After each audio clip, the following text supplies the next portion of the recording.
सबका स्वागत है बैंक के साथी यूट्यूब चैनल पर। आज हम कवर करेंगे monthly current affairs banking awareness का। तो ये होने वाला है बैंकिंग अवेयरनेस का जो भी करंट अफेयर्स है वो एक साथ। तो इसमें पहले बढ़ते हैं आरबीआई का न्यूज़ में। तो आरबीआई जो है इंट्रोड्यूस कर रहा है revise SAARC currency swap framework for 2024 से लेकर 2027 तक, मतलब कि 3 साल के लिए ये फ्रेमवर्क जो है लॉन्च किया जाएगा। और ये जो है फ्रेमवर्क के बारे में पढ़े तो मिलेगा कि आरबीआई जो है एंटर करेगा into the bilateral swap currency swap में। और ये करेंसी स्वैप जो विंडो होगी ये 2 टर्म में हो सकती है, या तो इंडियन रुपी में हो। अगर इंडियन रुपी में देखें तो आपको मिल जाएगी 250, मतलब कि 250 बिलियन जो है इंडियन रुपीज़ में स्वैप करेंसी स्वैप कर सकती है। और अगर यूएस डॉलर की बात करें या यूरो की बात करें तो 2 बिलियन यूएस डॉलर में हो पाएगा। तो अभी समझते हैं कि करेंसी स्वैप कौन सी कंट्री कर पाएगी और इसका मतलब क्या हो। तो करेंसी स्वैप की बात करें तो ये लॉन्च किया गया था नवंबर 2012 में। और इसका एक ही ऑब्जेक्टिव था कि अगर कोई भी कंट्री को फॉरेन एक्सचेंज लिक्विडिटी की प्रॉब्लम, मतलब कि पैसे की प्रॉब्लम हो, तो वो जो है इंडिया से रिक्वेस्ट कर सकता है और वो जो है करेंसी स्वैप कर सकता है इंडिया के थ्रू। और ये शॉर्ट टर्म के लिए ही दिया जाएगा, ठीक है। ये लॉन्ग टर्म के लिए नहीं जाता है, शॉर्ट टर्म के लिए दिया जाता है। कोई लिक्विडिटी प्रॉब्लम हुई तो इसका मतलब क्या, जैसे पाकिस्तान से कंट्री है, उन्होंने पैसा मांगा तो हम क्या उनको पैसा दे देंगे? नहीं, ऐसा नहीं है। इसमें कुछ कंट्रीज है, जैसे कि सार्क के जो कंट्रीज है वही जो है ये ले सकते हैं। इवन मैंने पाकिस्तान में एग्जाम्पल लिया आपके लिए, लेकिन अब पाकिस्तान भी ले सकता है पैसा अगर इंडिया चाहे तो कौन कौन सी कंट्रीज है वो देखें तो आपको मिल जाएगी अफगानिस्तान, बांग्लादेश, भूटान, इंडिया, मालदीव, नेपाल, पाकिस्तान और श्रीलंका। ये कंट्रीज को भी इंडिया से रिक्वेस्ट कर सकती है। अगर इंडिया मानती है, अगर उनका रिक्वेस्ट जो है एक्सेप्ट होता है, उसके बाद जो है करेंसी स्वैप हो पाएगा। और ये करेंसी स्वैप जो हो पाएगा बिटवीन द जो भी सेंट्रल बैंक्स हैं उनके बीच में, आरबीआई के बीच में, और जैसे कि कोई जो मान लीजिए कोई बांग्लादेश से कोई सेंट्रल बैंक है, तो वो दोनों जो है वो दोनों बैंक के बीच में ही जो है ये करेंसी एक्सचेंज हो पाएगा। ऐसे नहीं कि एसबीआई जाके जो है बांग्लादेश के कोई दूसरे जो कमर्शियल बैंक है उनके साथ जो है करेंसी स्वैप हो जाए। तो आपको ये ध्यान रखना है कि ये जो है सेंट्रल बैंक ही कर पाएंगे ये जो भी करेंसी स्वैप है ये, ठीक है। नेक्स्ट चलते हैं। नेक्स्ट है आरबीआई जो है इन्होंने राइज किया है वेव्स एंड मिस एडवांसेस के लिमिट्स। तो ये राइज किया गया बाय 28%। तो पहले कितना था? पहला था कुछ 47,000 करोड़ के आसपास, और अब इसको बढ़ा के कुछ 60,000 करोड़ तक कर दिया गया है।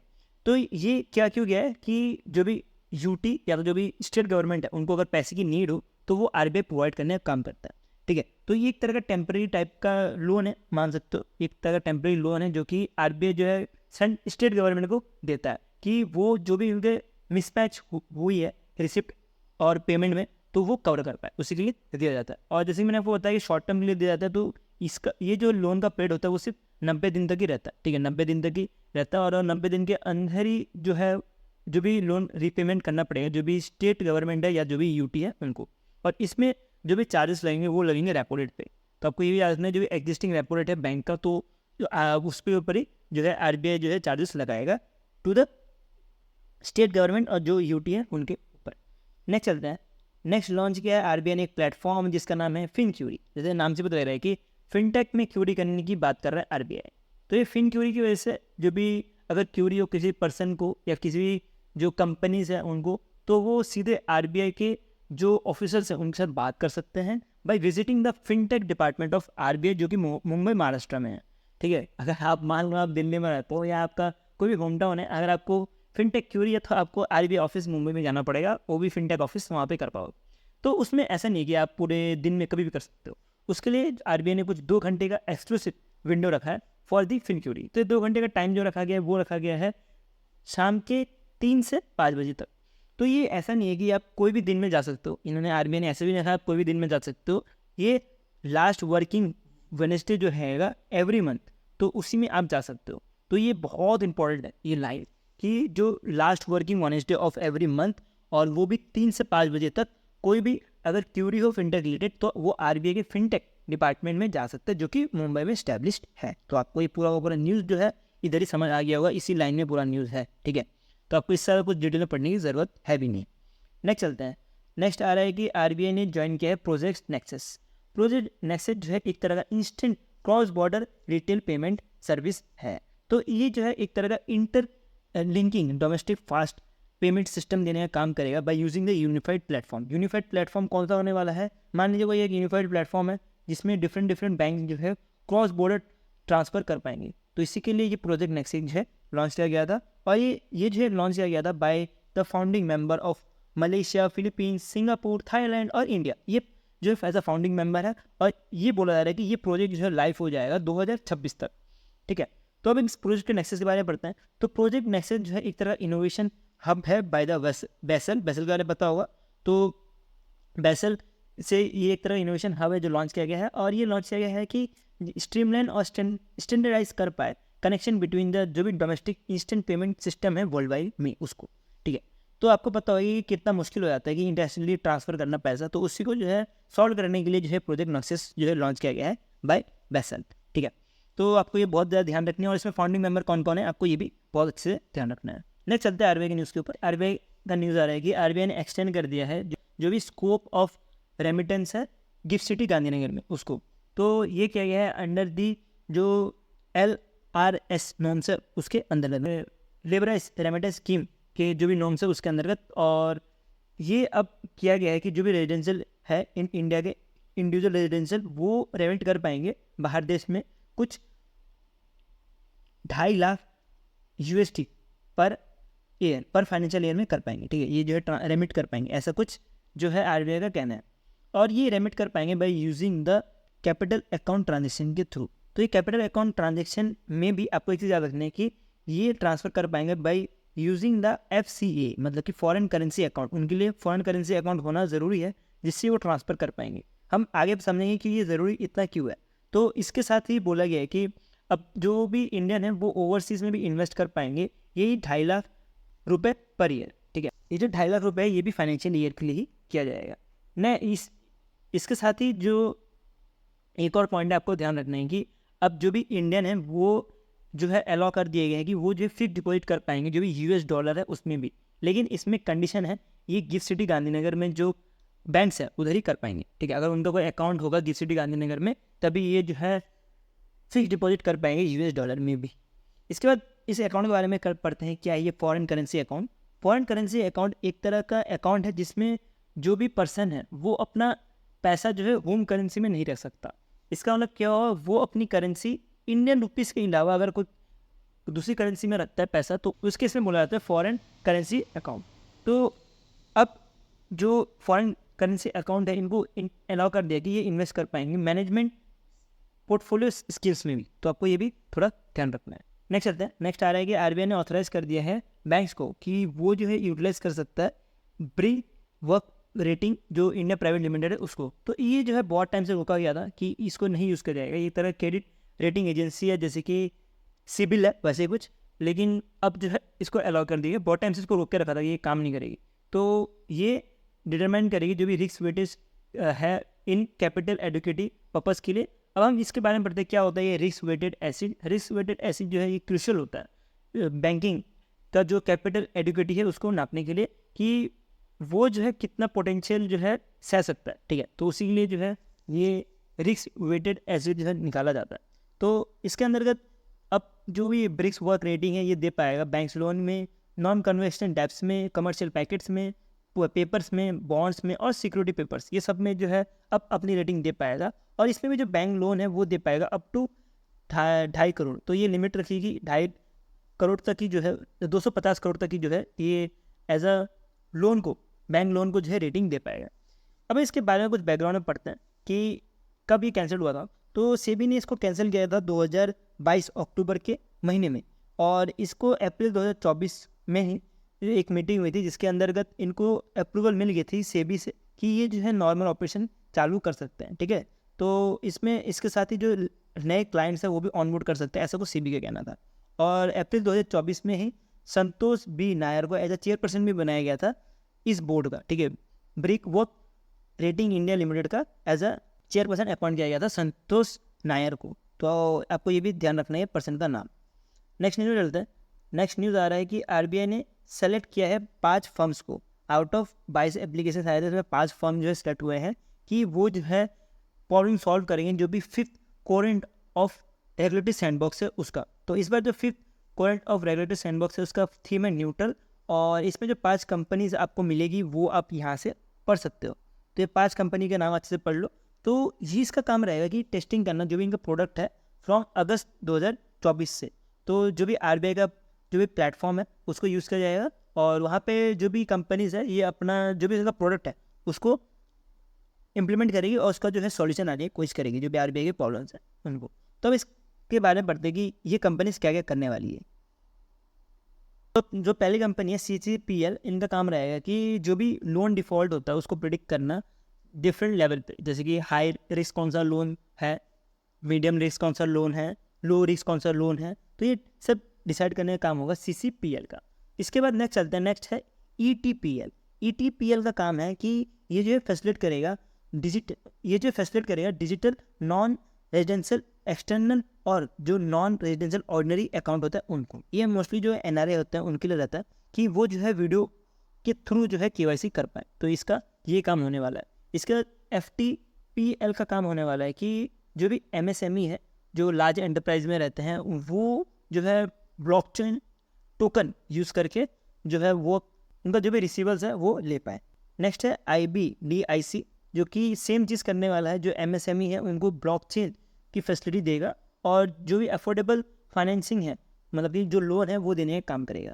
नेक्स्ट चलते हैं STPL जो है अनअसिस्ड वीडियो KYC सॉल्यूशन देने का काम करेगा।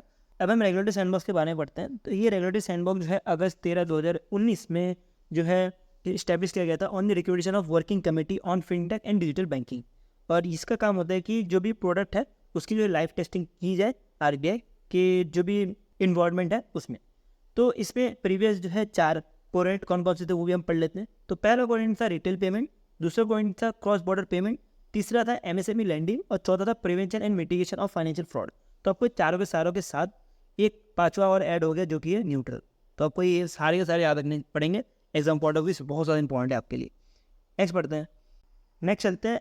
नेक्स्ट आ रहा है कि according to the Bloomberg economic index RBI ने सोल्ड किया कुछ 34 billion worth of Indian bond in July month में, ठीक है। तो ये सेकेंडरी मार्केट में जो है ये सोल्ड किया गया है टू जो भी कैश है वो फ्लो बढ़ाया जाए बैंकिंग सिस्टम में उसके लिए।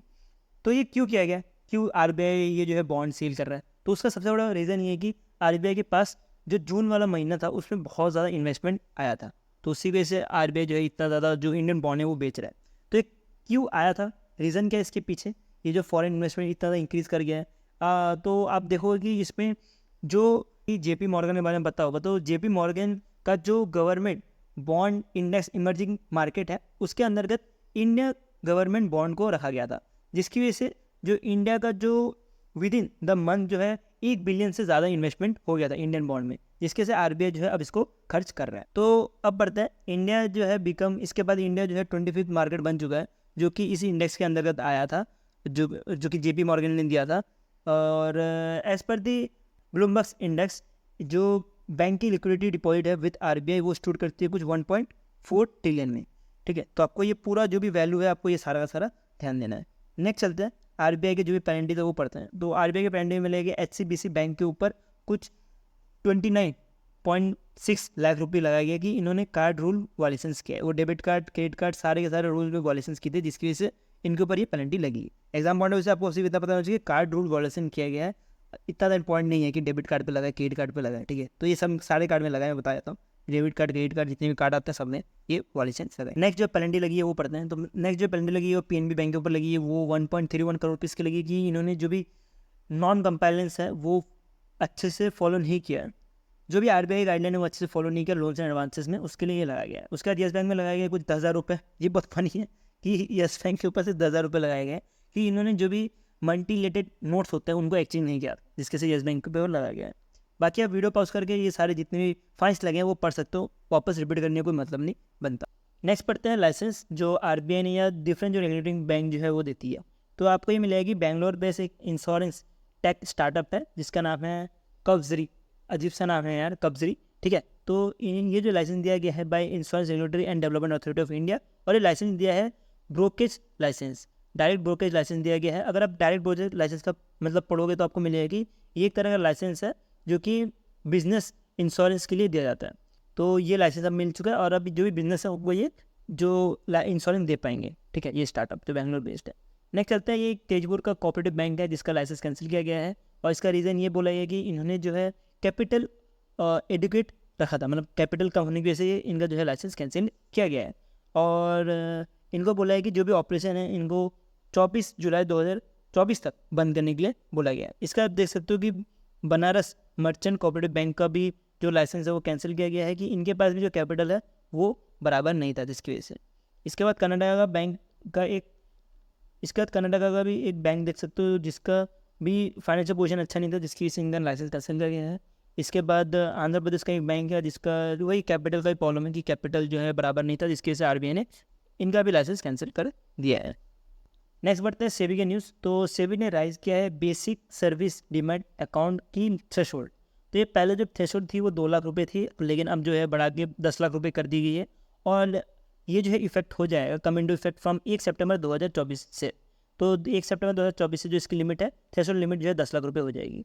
तो जो बेसिक सर्विस डिमैट अकाउंट है ये सेम अकाउंट है जैसे कि बैंक में जो बेसिक अकाउंट होता है, जो कि नील अकाउंट भी बोला जाता है, जिसमें जीरो बैलेंस अकाउंट बोला जाता है, तो वैसे कुछ है।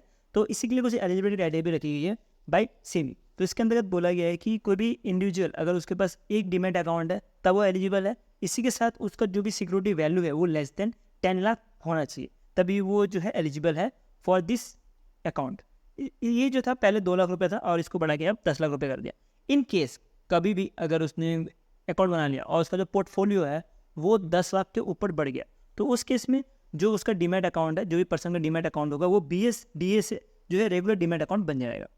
इसी के साथ अगर आप देखोगे तो ये क्या करेगा, जो बेसिक सर्विस डीमैट अकाउंट है इसका एम होने वाला है कि जो भी पर्सन जो स्टॉक मार्केट में घुसना चाहते हैं तो वो घुस पाए विदाउट हेजिटेटिंग कि मेरे को ये चार्ज लग जाएंगे, वो चार्ज लग जाएंगे। तो उसी के लिए जो है ये BSDA अकाउंट जो है बनाया गया था। ठीक है, तो ये प्रमोट करता है कि जो फाइनेंशियल एक्सेस है, ये प्रमोट करता है कि ये अनकरेज करता है जो भी स्मॉल इन्वेस्टर्स है वो भी ज्वाइन करें स्टॉक मार्केट को। ठीक है, तो इसमें कुछ चार्जेस की मैंने बात की है तो वो चार्जेस पढ़ भी लेते हैं। तो आपको मिलेगी 4 लाख तक कोई चार्जेस नहीं है, लेकिन अगर 4 लाख से ऊपर पोर्टफोलियो हो गया, लेकिन अगर 10 लाख के तक अगर पोर्टफोलियो रहता है तो उसके लिए एनुअल चार्जेस है कुछ 100 रुपये। तो आपको ये भी थोड़ा ध्यान देना है। नेक्स्ट चलता है। नेक्स्ट थोड़ा बड़ा न्यूज़ है तो इसमें आपको थोड़ा अच्छे से ध्यान देना है for the passive mutual fund schemes के लिए। तो क्या क्या रूल है वो पढ़ते हैं। पहला रूल है कि investment limit for passive mutual fund.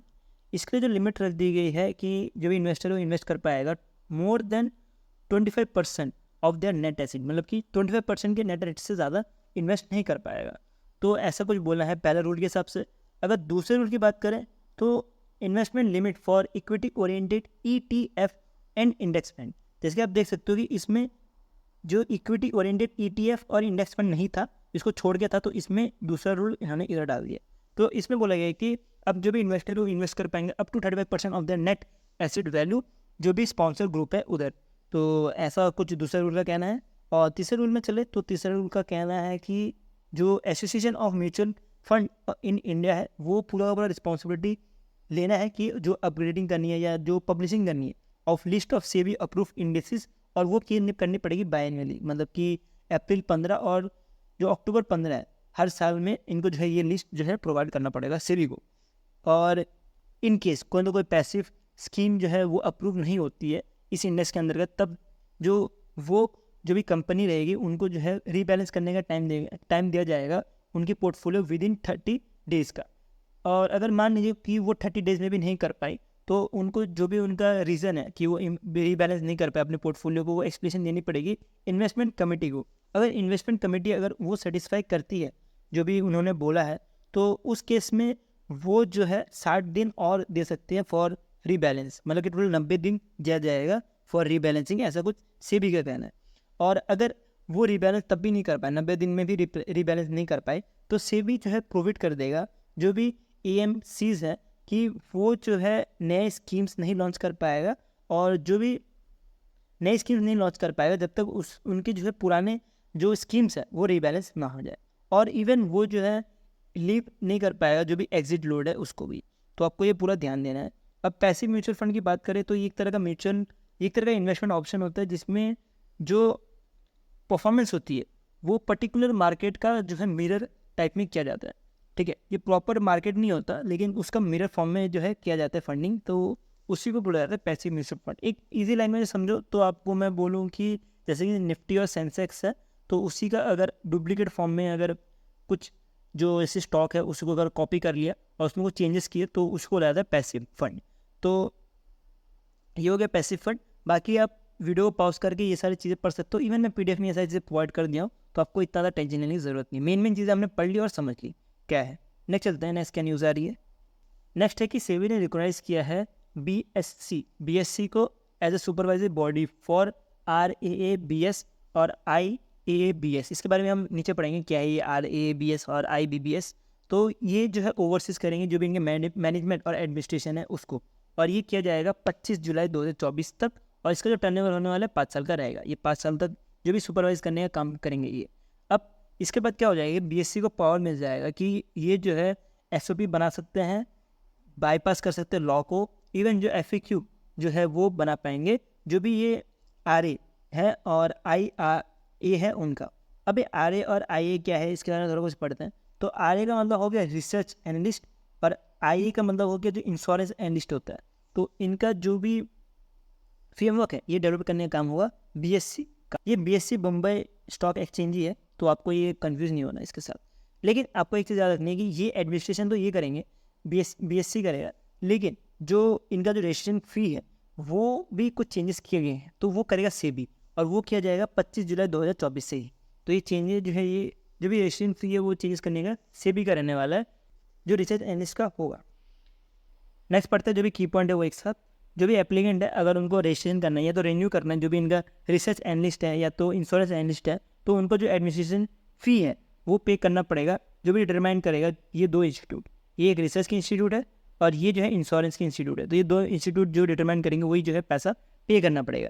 इसके बाद जैसे मैंने को बताया कि सेबी का तो बता दिया कि सेबी जो है डिसाइड करेगा रजिस्ट्रेशन फ़ी, और ये जो है रूल आता है under the regulation act of जो सेबी का आता है। तो आपको ये इतना याद नहीं रखना, याद रख पाता है तो बहुत अच्छा है।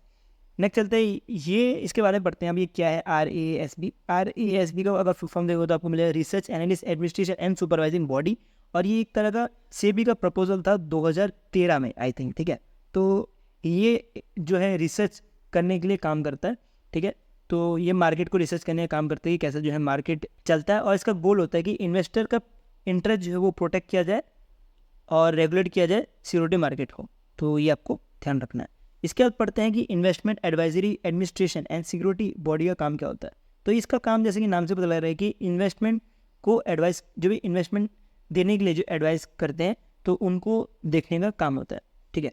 तो आप जैसे मान लीजिए कि मैं आपके सामने एडवाइस नहीं कर सकता ना आपको, क्योंकि मैं कोई सर्टिफाइड बंदा नहीं हूँ, तो वो देखने का काम इस बॉडी का होता है कि जो भी एडवाइस कर रहा है, जो भी कोई बंदा अगर कोई इन्वेस्टमेंट की एडवाइस कर रहा है कि वो एडवाइस करने के लायक है कि नहीं, तो वो देखने का काम इस बॉडी का होता है, जो कि सेबी ने लॉन्च किया था। आई थिंक 2013 ही है, ठीक है, मुझे एग्जैक्ट डेट याद नहीं है, लेकिन 2013 में ही ये दो बॉडी बनाई गई थी बाई सेबी। तो यही काम है ये दो बॉडी का। नेक्स्ट पढ़ते हैं जो भी नाबार्ड की न्यूज़ है वो एक साथ। तो इसमें मिल जाएगा कि नाबार्ड ने लॉन्च किया है agri fund for startup and agri enterprise, मतलब कि एग्री श्योर जो है ये नाबार्ड ने लॉन्च किया। तो ये एग्री श्योर लॉन्च किया गया है जो भी स्टार्टअप्स हैं इनके सपोर्ट करने के लिए, और जो एग्री एंटरप्राइज है इनको सपोर्ट करने के लिए। तो इस इनिशिएटिव के अंतर्गत ये बोला है कि ये कुछ 750 crore category 2 alternative investment fund देने का काम करेंगे।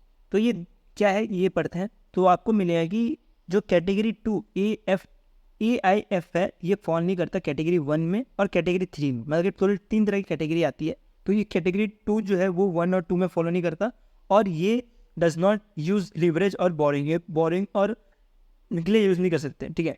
तो ये किसके लिए यूज़ किया जाता है, ये डे टू डे ऑपरेशन के एक्सपेंस के लिए यूज़ किया जाता है।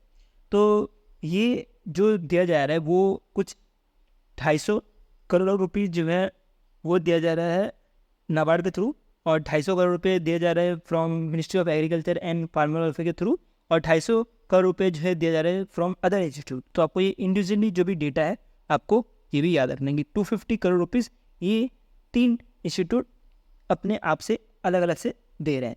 और ये फ़ंड की बात करें तो ये फ़ंड जो है टोटल 10 साल लंबा चलने वाला है, और ये जो है एक्सटेंड भी हो सकता है 2 साल या उससे ज़्यादा भी, ये 10 साल होंगे तब समझ आएगा। तो इसमें आपको ये चीज़ बहुत ज़्यादा इंपॉर्टेंट है आपको ध्यान रखने की, जो वेंचर लिमिटेड है जो कि होल्ली सब्सिडी है नाबार्ड का ही, ये एज अ फंड मैनेजर काम करेगा एग्री श्योर का। तो आपको ये चीज़ बहुत अच्छे से ध्यान रखनी है कि एग्री श्योर का जो नव वेंचर लिमिटेड है ये एज अ फंड मैनेजर की तरह काम करने वाला है फॉर एग्री श्योर। नेक्स्ट चलते हैं, नाबार्ड ने जो एग्री श्योर हो रहा था तो उधर ही एक हैकाथॉन भी लॉन्च किया जिसका नाम था एग्री श्योर हैकाथॉन। तो इस हैकाथॉन के अंतर्गत 3 प्रॉब्लम बताए गए थे, smart agriculture on budget, turning agri waste into profitable business और tech solution making regenerative agriculture. तो आपको ये तीनों के तीनों को अच्छे से याद रखने हैं, ये बहुत ज़्यादा इंपॉर्टेंट है एग्जाम पॉइंट ऑफ व्यू से। तो आपको ये तीनों के तीनों को अच्छे से याद रख लेने हैं। तो ये जितने भी न्यूज़ थे रेगुलेटरी फॉर्म वाले वो हमने एक साथ पढ़ लिए हैं, और ये होता है हमारा पार्ट 1 ख़त्म। इसके बाद जो बैंक वाले न्यूज़ है और इवन जो फाइनेंशियल न्यूज़ है वो हम एक साथ जो है वो पार्ट 2 में पढ़ेंगे। सो अभी के लिए हम इतना रखते हैं। मैं होप करता हूँ जो मैंने आपको समझाया वो आपको समझ आया। सो अभी के लिए हम इतना रखते हैं। Thank you for watch this video.